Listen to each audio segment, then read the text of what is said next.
Looking at where we are now, with our back to the sun and the planets, asteroids, and comets behind us, we face deep space. There's nothing between us and the stars that are very far away. Or is there? The empty space beyond Neptune is not empty. What if we tell you that the solar system is in the center of a giant ice cloud? This cloud might be filled with billions and trillions of comets and other objects.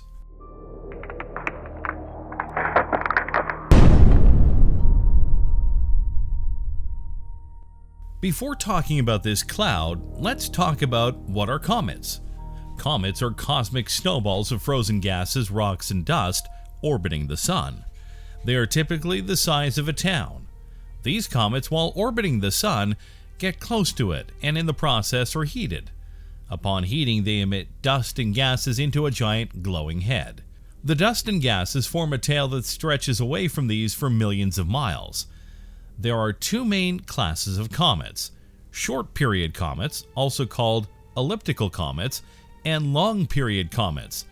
Short-period comets are generally accepted to have emerged from either the Kuiper belt or the scattered disk, which are two linked flat disks of icy debris beyond Neptune's orbit at 30 AU, and jointly extending out beyond 100 AU from the Sun. Short-period comets have an orbital period of less than 200 years and orbit the Sun in the same plane as the planets. Long-period comets have tilted and wildly elliptical orbits and appear from every direction in the sky. Their orbits last for thousands of years. The orbits of comets within the Kuiper belt are relatively stable, and so very few comets are thought to originate there. The scattered disk, however, is dynamically active and is far more likely to be the place of origin for comets. Comets pass from the scattered disk into the realm of the outer planets, becoming what are known as centaurs. These centaurs are then sent farther inward to become the short-period comets. There are 3,364 comets discovered so far. But there is a problem here. Comets lose material and burn up when they fly by the sun and melt in the spectacular process, which creates those gorgeous tails. After an interval of time, comets disappear, and yet new comets keep coming. It's been nearly 4.5 billion years to our solar system's birth, and yet these comets are still appearing from nowhere. So where are they coming from? And what makes them come towards us? This was a very puzzling question back in the mid-20th century. It was first theorized and solved by Dutch astronomer Jan Oort in 1950. He was also the first person to find the evidence for dark matter. He also found the distance of our solar system from the center of our Milky Way. To understand what he proposed, let's go a bit back in time, about 4.5 billion years back. Let's observe our solar system, coalescing out of a flat disk of material around the sun. The inner planets were warmer, smaller, and rocky, while the other planets were in a region that was freezing and grew huge. As this part of the solar system was chillier, water came in the form of ice mixed with dust and other stuffs. These pieces would then collide and stick together, and in the process, they grew bigger. So after the planets formed, the region in which they were formed still contained lots of these leftover chunks of ice and stuff called planetesimals. Planetesimals formed the same material as the planets did. But those outer Jovian planets, they had a lot of gravity, and any piece of chunk that got too close to them were either assimilated in them or got thrown into highly eccentric orbits. They were either thrown towards the sun or flung out into deep space. Trillions upon trillions of such ice balls got tossed around by the planets.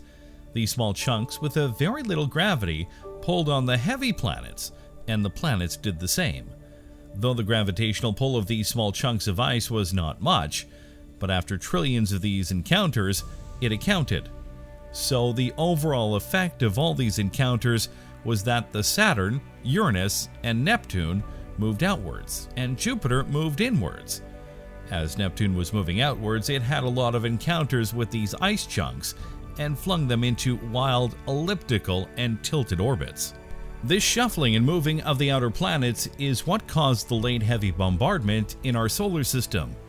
Today, there are three distinct populations of these objects. One is a region called the Kuiper belt. named after the Dutch astronomer Gerard Kuiper. Comets in this belt have a stable orbit aligned with the planets. The Kuiper belt starts from beyond Neptune's orbit, extending for about 4.5 to 7.5 billion kilometers from the Sun. The second region is called the scattered disk, containing of those icy chunks that were flung into wild elliptical orbits by Neptune. It overlaps the Kuiper belt and extends for a distance of about 150 billion kilometers from the Sun. Finally, outside these two regions, there's a spherical cloud of these icy objects starting at roughly 300 billion kilometers and 65 times farther out than Neptune, and extends out to a distance of almost a light year. We call this the Oort Cloud, named after Jan Oort. Oort Cloud is the origin of long-period comets. In short, gravity from the planets shoved many icy planetesimals away from the Sun, and gravity from the galaxy likely caused them to settle in the borderlands of the solar system, where the planets couldn't perturb them anymore. And they became what we now call the Oort Cloud. The outer Oort Cloud may have trillions of objects larger than 1 kilometer, 0.62 miles, and billions with absolute magnitudes brighter than 11, corresponding to approximately 20 kilometer, 12-mile diameter, with neighboring objects tens of millions of kilometers apart. Its total mass is not known, but assuming that Halley's Comet is a suitable prototype for comets within the outer Oort Cloud, roughly the combined mass is 3 times 10 to the 25th power kilograms, or 6.6 times 10 to the 25th pound, or 5 times that of Earth. Earlier, it was thought to be more massive, up to 380 Earth masses, but improved knowledge of the size distribution of long-period comets led to lower estimates. No known estimates of the mass of the inner Oort Cloud have been published. Pluto was the first Kuiper belt object to be discovered. After 6 years, in 1992, QB1 was discovered, and we have discovered after that a lot of Kuiper belt objects. We can designate Pluto as a king of these Kuiper belt objects. While we know a lot of Kuiper belt objects, we don't know for sure about an Oort Cloud object. 2 very interesting objects, Sedna and VP113, have been found. They have a highly elliptical orbit, but neither of them are very close to Neptune. So how did they get there? They may be Oort Cloud objects that were disturbed by passing stars a long time ago, pushing them close to the Sun, but no one knows that. Another interesting point is that when astronomers calculated how many Oort Cloud objects should be left over since the formation of our solar system, they found it to be about 6 billion. However, when calculated using the observations of long-period comets, the number they found was about 400 billion.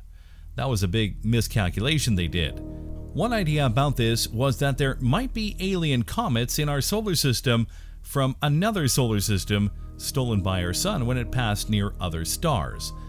There is another highly hypothetical explanation about this.